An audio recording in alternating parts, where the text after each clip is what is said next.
Hey everybody, we're going to talk about solving systems of linear equations today. So to start, if you don't have this printed out or you don't have a printer, you can take your own notes or you can print out the PDF and fill it out as we go. So here's the deal. A system of linear equations is two or more linear equations. Simple as that. We can graph them to see what they look like, but yeah, it's more than one linear equation. A solution of the system of equations is an ordered pair. Usually we call it x comma y that satisfies both equations or makes them both true. So remember, if I have one line like this and another line like this, the point that they both share, we call that the solution. And it's the one point that if you plug them both in to both equations, it will make both statements or both equations true. First thing we're going to learn is called the substitution method. You may have done this before. So in the substitution method, we're going to get one variable by itself. So either x or y, whatever variable it is, you just get one of them by itself. Then you're going to plug it in to the other equation. So if you got one variable by itself in one equation, you need to plug it into the other equation, okay? Once you plug it into the other equation, solve for the variable that's left. And then when you have that solution, plug the solution back into the original equation to solve for the other variable. So here's an example. Okay, so by substitution, I'm going to get one variable by itself. So first things first, I'm just going to scoot this one over so we can see where we've got. So I can see really quickly, it's going to be really easy to get this x by itself. So all I'm going to do is just move some stuff over. I see that it's attached to a minus y, so I'm going to add y to both sides. We're left with x equals -1 plus y. That's perfectly fine. So step 2, right here, we're going to plug it into the other equation. So now that I've gotten this one by itself, I'm going to take this and I'm going to plug this into the equation that it did not come from. Since this equation came from here, I'm not going to plug it into there. I'm going to plug it in right here from the original equation. So instead of x that I see right here, I'm going to replace it with all the stuff that x equals, which is -1 plus y. I'm going to replace that right here. So I'm going to rewrite this. Instead of x, I'm going to put a parentheses, plus 2y equals 5. So that's this equation right here. And x is really all of this, -1 plus y. So now I'm going to do step number 3, solve for the variable. So I'm going to take off the parentheses, -1 plus y plus 2y equals 5. And we're just going to combine like terms. Y plus 2y is 3y.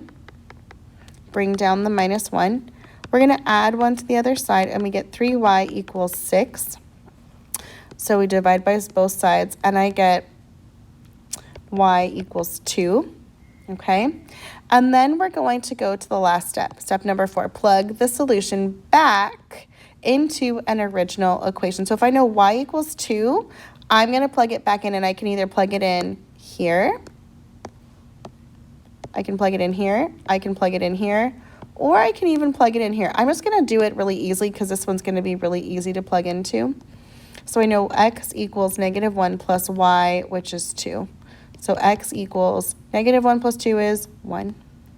So my solution written as an ordered pair would be 1, 2. And we get that from x equals 1 and y equals 2. Okay. Lastly, our last one that we're going to talk about is called the elimination method.